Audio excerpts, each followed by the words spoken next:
tidak menerima itu. Seperti itu. Tetapi kabar baik untuk kita semua, meskipun engkau tidak setia, Tuhan tetap setia. Amin. Apa jaminannya bahwa kita bisa setia sama Dia? Saya bilang, kesetiaannya. Kesetiaannya menjamin kita setia. Itu tok.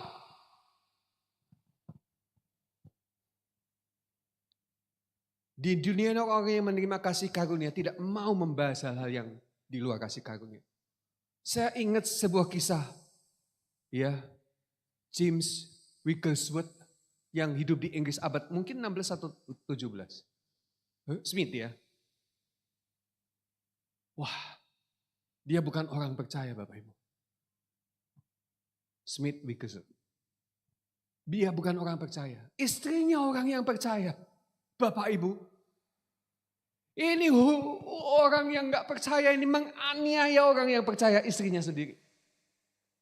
Ya. Setiap hari ke gereja, setiap hari sedikit-sedikit ngomong tentang Yesus, kebaikan Tuhan. Emangnya kamu dikasih makan gereja? Suaminya ini menganiaya, tapi istrinya diam, dia paham tuh.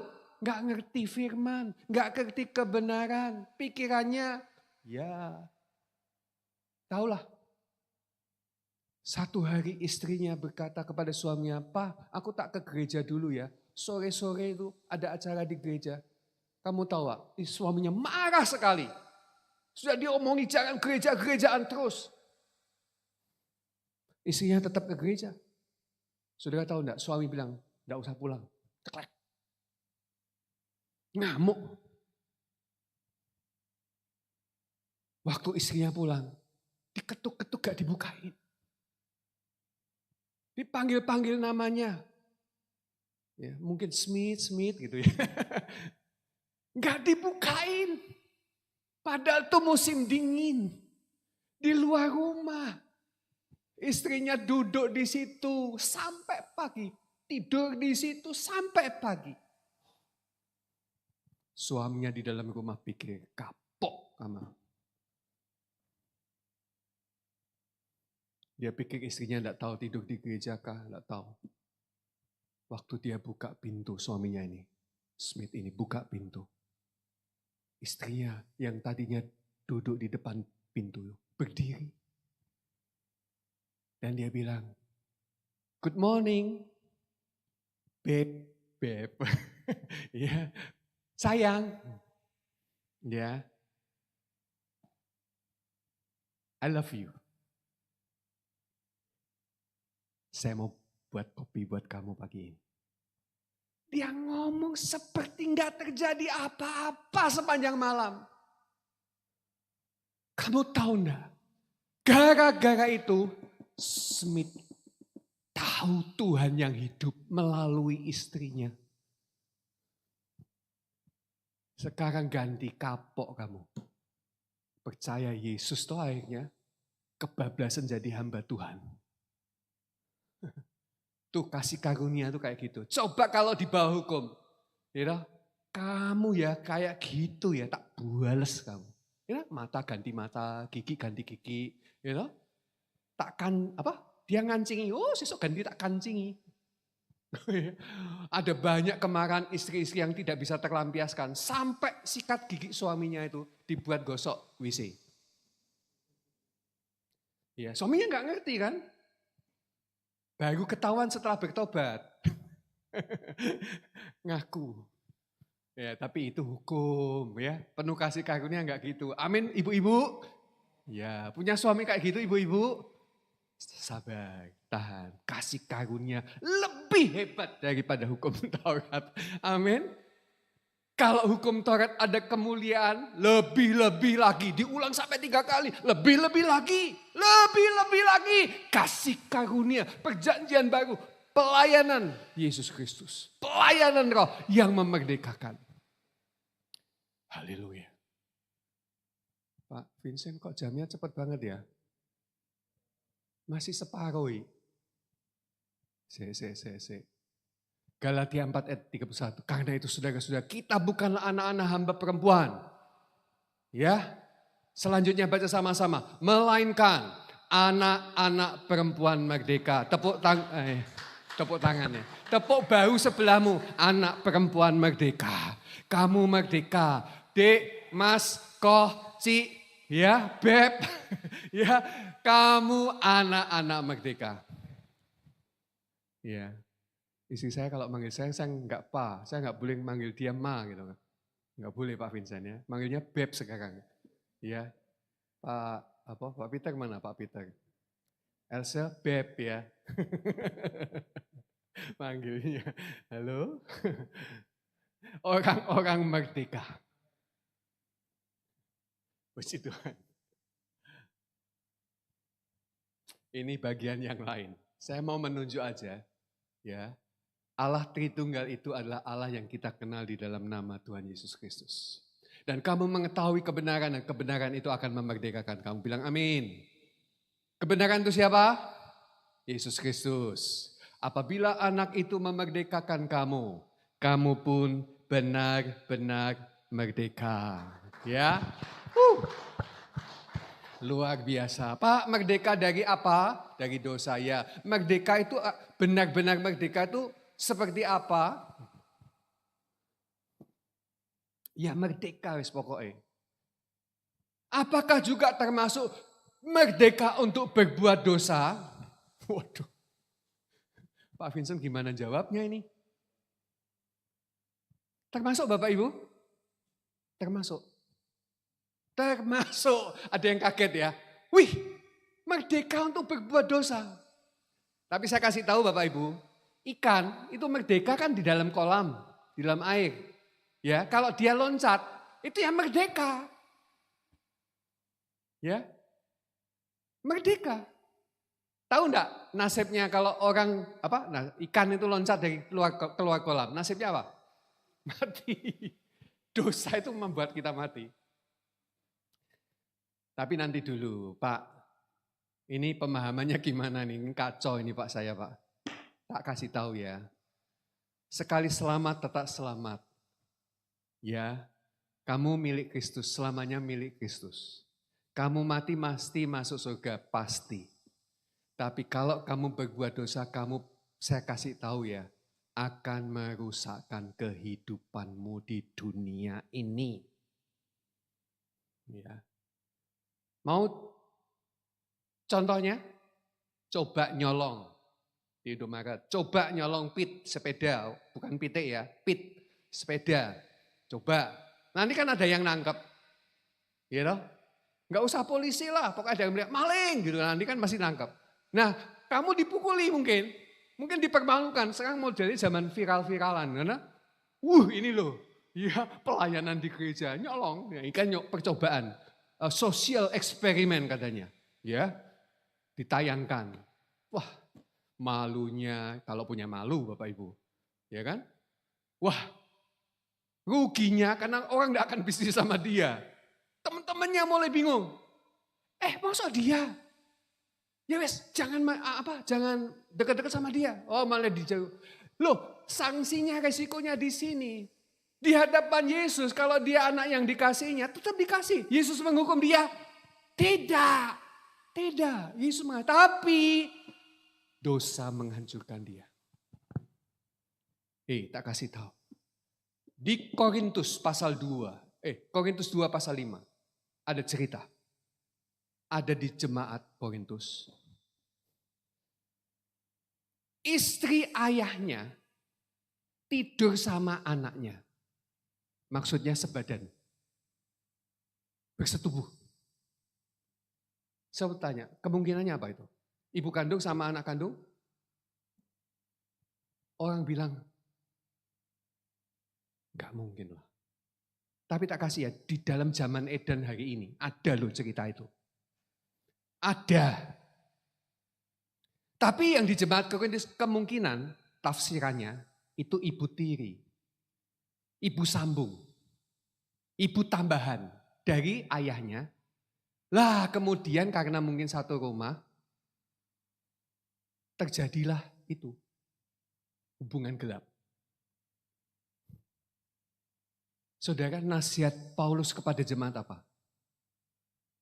tolong dinasihatin. 2, tolong ditegur. 3, enggak mau bertobat, singkirkan.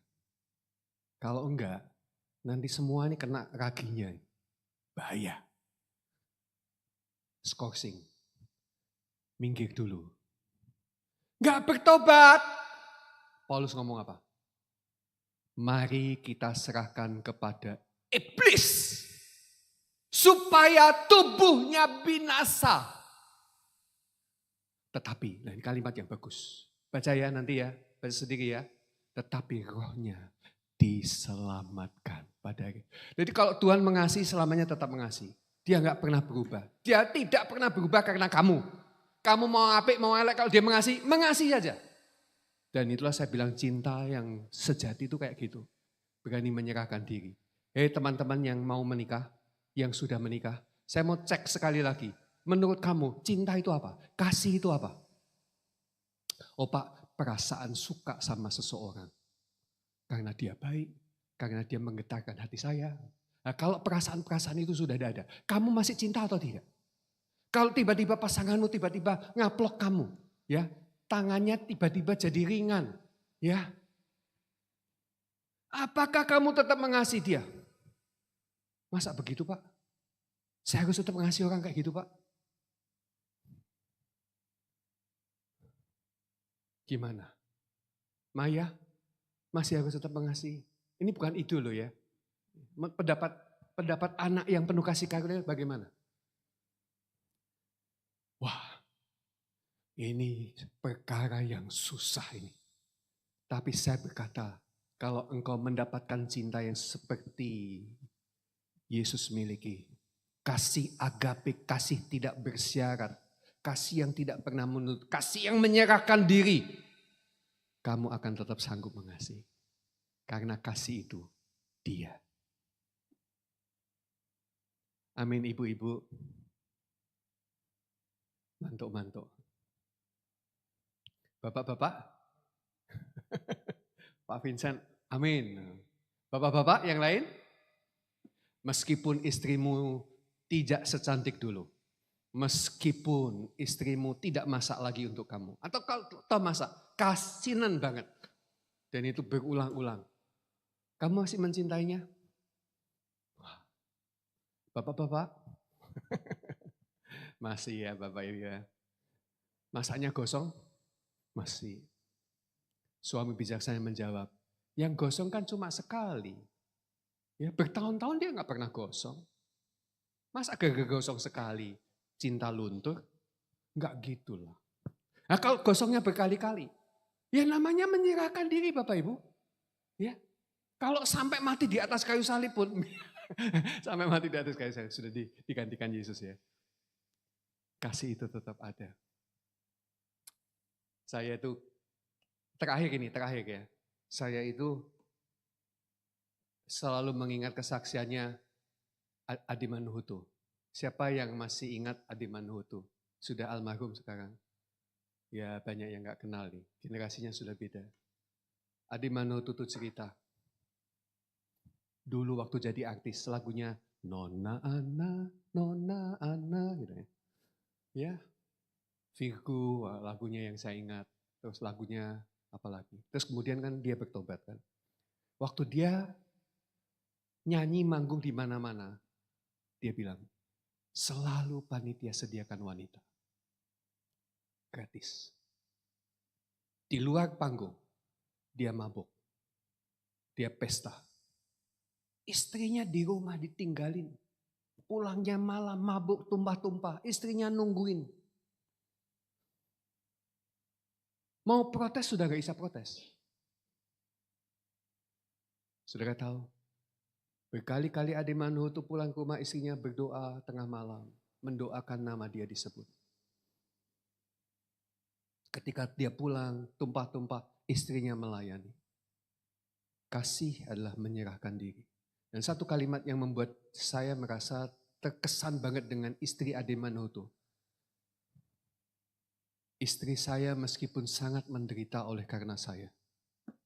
Dia tidak pernah cerita sama orang tuanya. Dia nggak pernah cerita sama siapapun. Dia ceritanya cuma satu, sama Tuhan. Sambil nangis Bapak Ibu. Dan kemudian Ade Mano itu pelayan di Temanggung. Saya pas di Jogja pergi Temanggung ikut pelayanan. Dia nyanyi yang khotbah pendeta Beni Santoso. Itu kira-kira tahun 85. Ya. Saudara tahu, dia maju ketika di undangan pertobatan. Ya, jarang sih artis maju, padahal dia nyanyi di situ. Dia maju paling depan. Dan itulah waktu itu kesaksiannya kemudian disebar setelah itu dan dia kemudian menjadi hamba Tuhan. Saya mau tahu, saya mau memberitahu, kasih Yesus itu kayak gitu. Kalau bekerja di dalam hidup jemaat yang penuh dengan pemahaman kasih karunia. Dia diberi kekuatan, ketahanan sampai ia menikmati kemenangan yang Tuhan tunjukkan. Haleluya. Demikianlah sekarang tidak ada penghukuman bagi mereka yang ada di dalam Kristus. Kristus tidak pernah menghukum kamu. Jangan pernah bilang kesusahan ini, penderitaan ini, penyakit ini datang dari dia. Tidak. Meskipun kita salah, dia tetap menerima kita. Oh, dia sudah bayar. Kita tetap dikasihinya. Dan kalau kita ngalamin itu semua karena apa, Pak? Karena dunia. Hukum. Bahkan saya beritahu, gereja juga orang kadang-kadang menjadi pihak yang menghukum. Bukan mendisiplin, menghukum. Saya percaya di sini tidak ya. Amin ya Bapak Ibu ya. Oke. Roh yang memberi hidup telah memerdekakan kamu di dalam Kristus. Dari hukum dosa dan hukum maut. Roh Tuhan memerdekakan kamu. Memberi hidup. Amin Bapak Ibu. Mari kita bangkit berdiri bersama-sama. Ya. Semua kamu yang ada di sini sudah menerima kebenaran, menerima Yesus Kristus dan menerima roh yang memerdekakan itu. Mari kita datang dan menyembah Tuhan. Mari kita angkat suara kita. Ambilkan ada lagu penyembahan. Tidak ada lagu yang saya pilih. Kalian silahkan memilih lagunya sendiri yang orisinil. Keluar dari hatimu. Keluar dari jiwamu. Ungkapkan betapa dahsyatnya Tuhan, betapa hebat kasih karunia bagi kita. Haleluya. Haleluya, haleluya.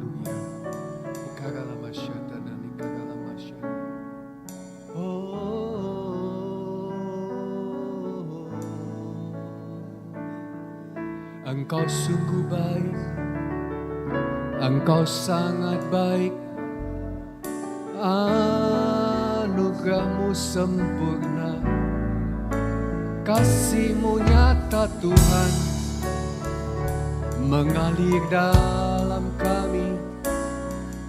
Terima kasih, Kau yang membuat kami merdeka, merdeka di dalam segalanya. Oh, angkat hatimu, pandang Tuhanmu, Bapa yang mengasihimu. Haleluya. Oh, haleluya. Yesus.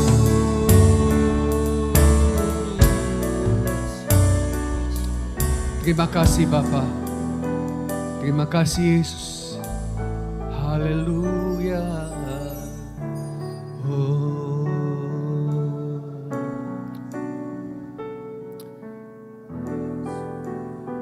Angkatlah tanganmu.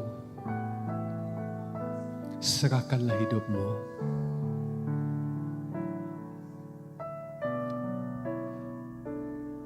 Live, let go life. Kehidupan, mari jalani dengan pasrah. tanpa khawatir, tanpa kecemasan.